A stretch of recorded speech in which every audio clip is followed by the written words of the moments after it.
Thank you very much. Thank you. What a greeting. What a greeting. Wow. This is like winning an Oscar. As if I would know. Speaking of acting, one of my movies was called True Lies. And that's what the Democrats should have called their convention.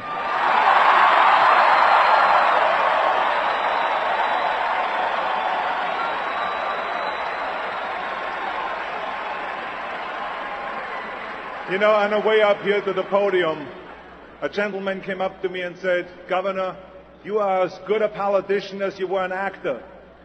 What a cheap shot. Cannot believe it. Anyway, my fellow Americans, this is an amazing moment for me. To think that a once scrawny boy from Austria could grow up to become governor of the state of California and then stand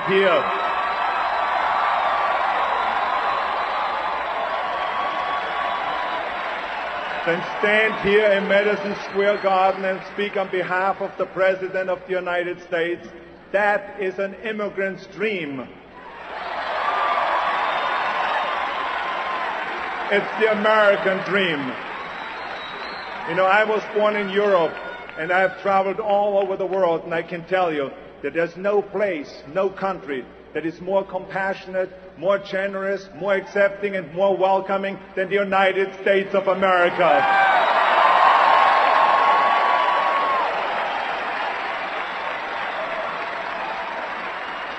As long as I live, I will never forget the day 21 years ago when I raised my right hand and I took the oath of citizenship. You know how proud I was? I was so proud that I walked around with the American flag around my shoulder all day long.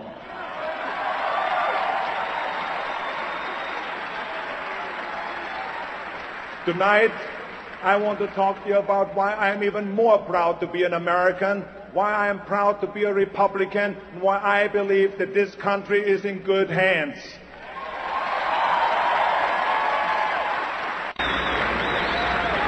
When I was a boy, the Soviets occupied part of Austria. I saw their tanks in the streets. I saw communism with my own eyes. I remember the fear we had when we had to cross into the Soviet sector. Growing up, we were told, don't look the soldiers in the eye, just look straight ahead. It was common belief that the Soviet soldiers could take a man out of his own car and ship him back to the Soviet Union as slave labor. Now, my family didn't have a car. But one day we were in my uncle's car. It was near dark as we came to the Soviet checkpoint. I was a little boy. I was not an action hero back then. But I remember how scared I was that the soldiers would pull my father or my uncle out of the car and I would never see them again. My family and so many others lived in fear of the Soviet boot. Today, the world no longer fears the Soviet Union, and it is because of the United States of America.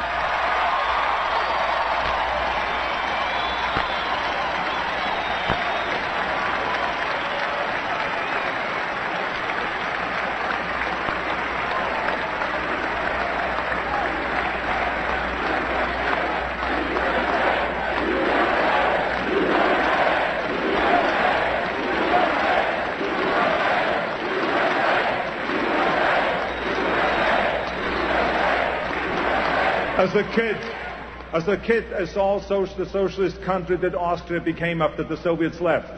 Now, don't misunderstand me. I love Austria, and I love the Austrian people. But I always knew that America was the place for me. In school, when the teacher would talk about America, I would daydream about coming here. I would daydream about living here. I would sit there and watch for hours American movies, transfixed by my heroes like John Wayne. Everything about America seemed so big to me, so open, so possible. I finally arrived here in 1968. What a special day it was. I remember I arrived here with empty pockets, but full of dreams, full of determination, full of desire. The presidential campaign was in full swing. I remember watching the Nixon-Humphrey presidential race on TV. A friend of mine who spoke German and English translated for me. I heard Humphrey saying things that sounded like socialism, which I had just left. But then I heard Nixon speak. He was talking about free enterprise, getting the government off your back, lowering the taxes and strengthening the military.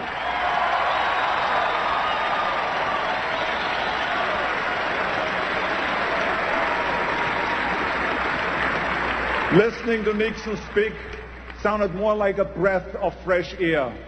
I said to my friend, what party is he? My friend said, he's a Republican.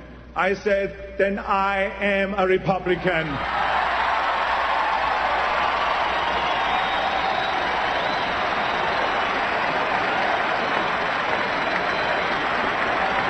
And I have been a Republican ever since.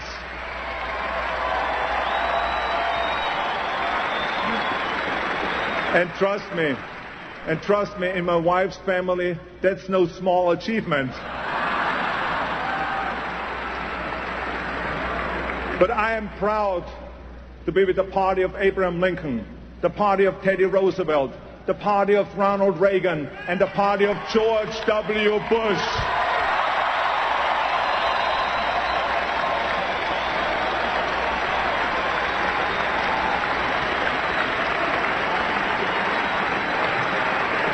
To my fellow immigrants listening tonight, I want you to know how welcome you are in this party.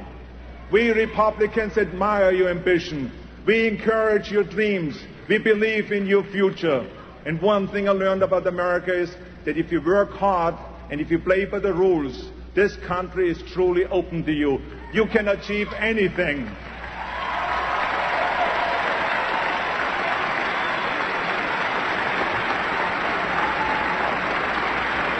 Everything I have, my career, my success, my family, I owe to America.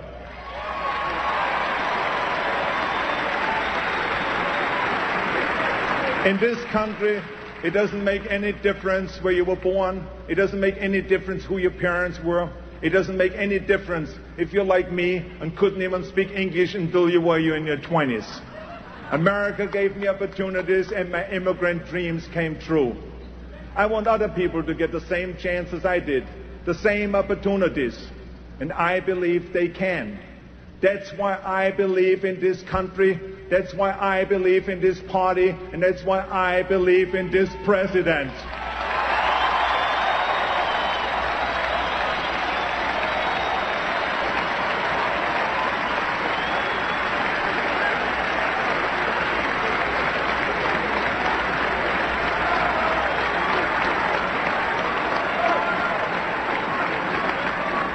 Now, many of you out there tonight are Republican like me, in your hearts and in your belief. Maybe you're from Guatemala. Maybe you're from the Philippines. Maybe you're from Europe or the Ivory Coast. Maybe you live in Ohio, Pennsylvania, or New Mexico. And maybe, just maybe, you don't agree with this party on every single issue. I say to you tonight that I believe that's not only okay, but that's what's great about this country.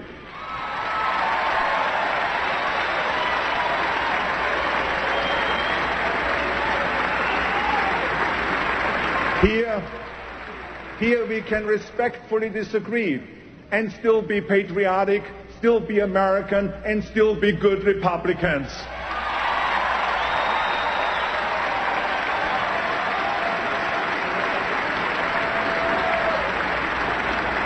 My fellow immigrants, my fellow Americans, how do you know if you're a Republican? Well, I tell you how. If you believe that government should be accountable to the people, not the people to the government, then you are a Republican.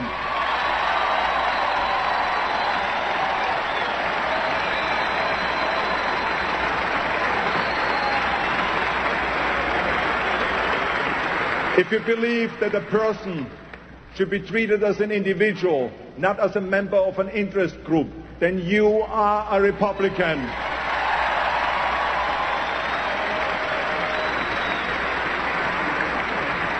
If you believe that your family knows how to spend your money better than the government does, then you are a Republican.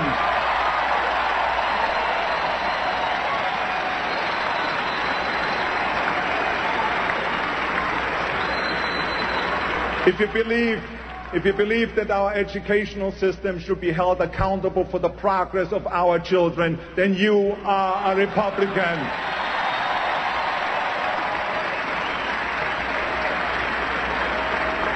If you believe that this country, not the United Nations, is best hope for democracy, then you are a Republican.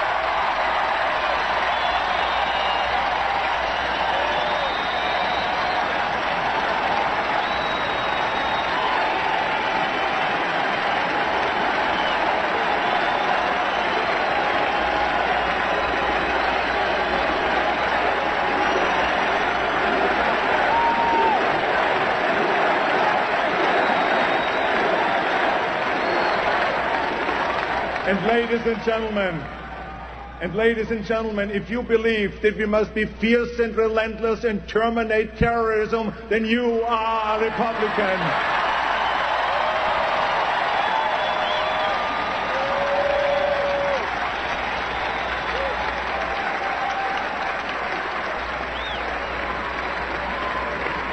Now there's another way you can tell you're a Republican. You have faith in free enterprise, faith in the resourcefulness of the American people, and faith in the U.S. economy. And to those critics who are so pessimistic about our economy, I say, don't be economic girly man.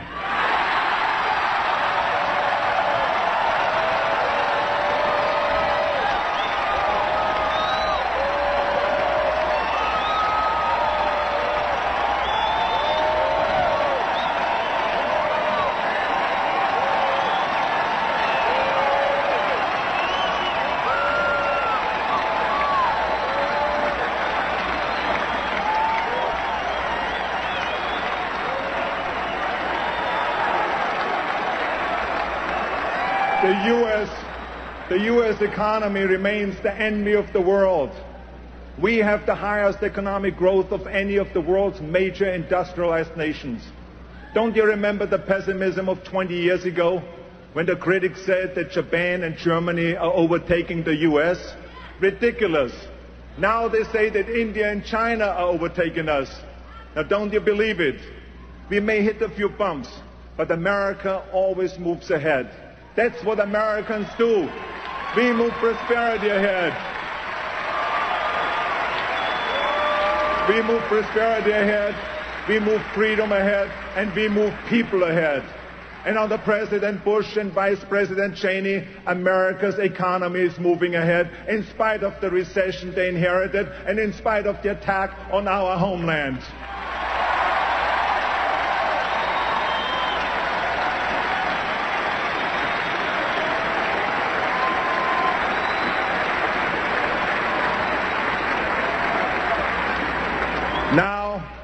Now the other party says that we are two Americas.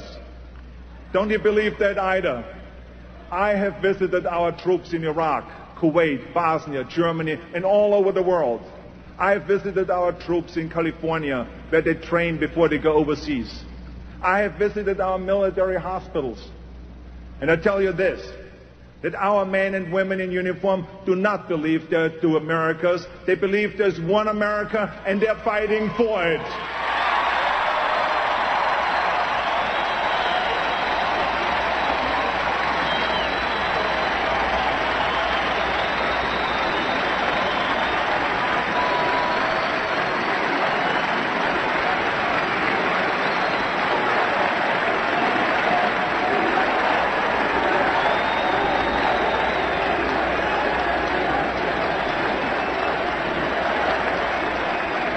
We are one America.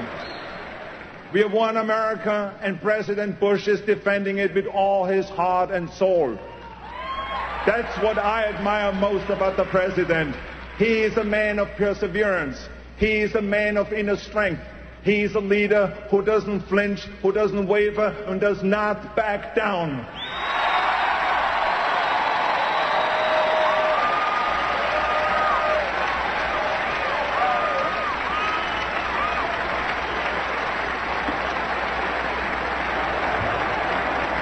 My fellow Americans, make no mistake about it. Terrorism is more insidious than communism because it yearns to destroy not just the individual, but the entire international order. The president did not go into Iraq because the polls told him it was popular. As a matter of fact, the polls said just the opposite. But leadership isn't about polls. It's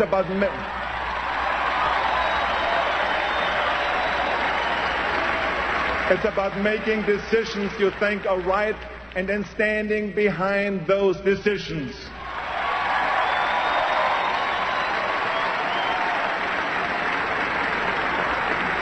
That's why America is safer with George W. Bush as president.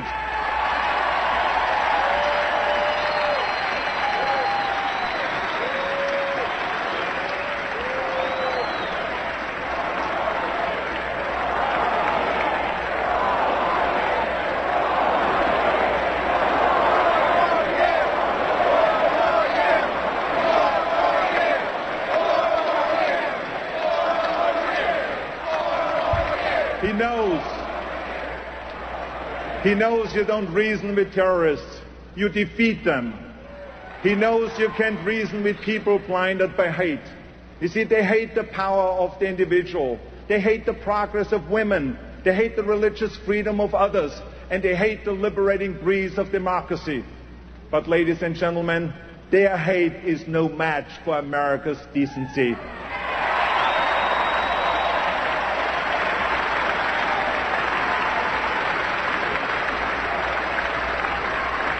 We are the America that sends out the Peace Corps volunteers to teach our village children. We are the America that sends out the missionaries and doctors to raise up the poor and the sick. We are the America that gives more than any other country to fight AIDS in Africa and the developing world. And we are the America that fights not for imperialism, but for human rights and democracy.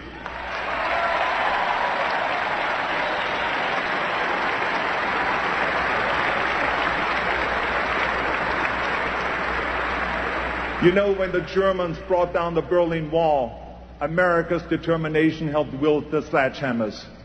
And when the lone young Chinese man stood in front of those tanks in Tiananmen Square, America stood with him.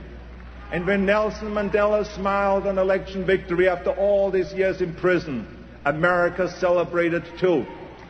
We are still the lamp lighting the world, especially those who struggle. No matter in what labor camp they slave, no matter in what injustice they're trapped, they hear our call, they see our light, and they feel the pull of our freedom.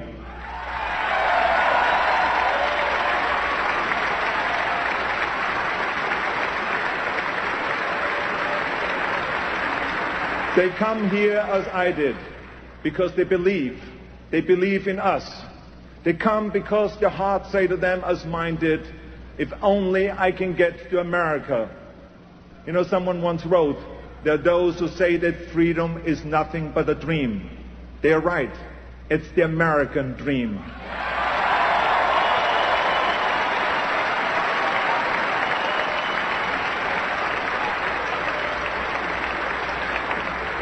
No matter the nationality, no matter the religion, no matter the ethnic background, America brings out the best in people.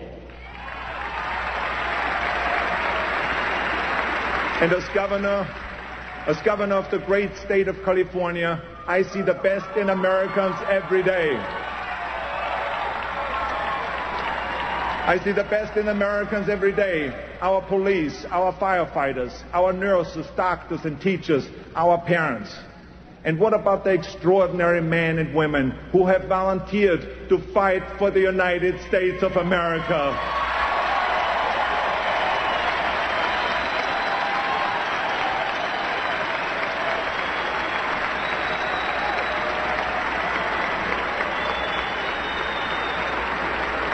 I have such great respect for them and their heroic families.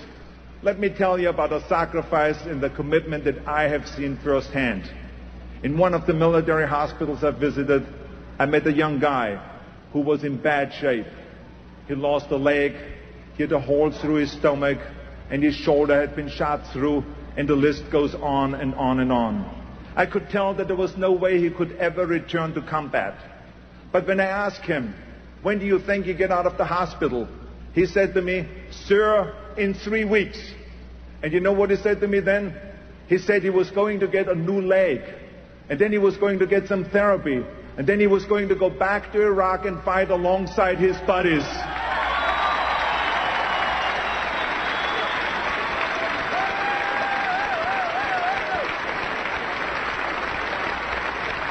And you know what he said to me then?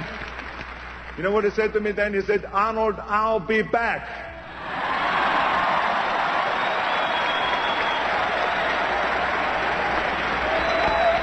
Well, ladies and gentlemen, America is back. Back from the attack on our homeland, back from the attack on our economy, and back from the attack on our way of life. We are back because of the perseverance, character, and leadership of the 43rd President of the United States, George W. Bush.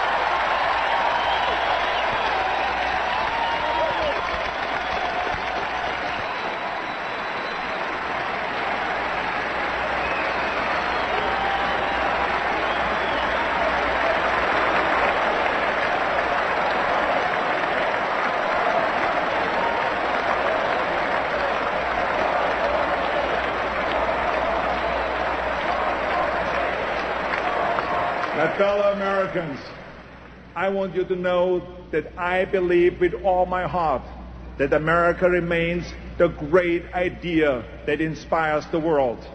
It is a privilege to be born here. It is an honor to become a citizen here. It is a gift to raise your family here, to vote here, and to live here.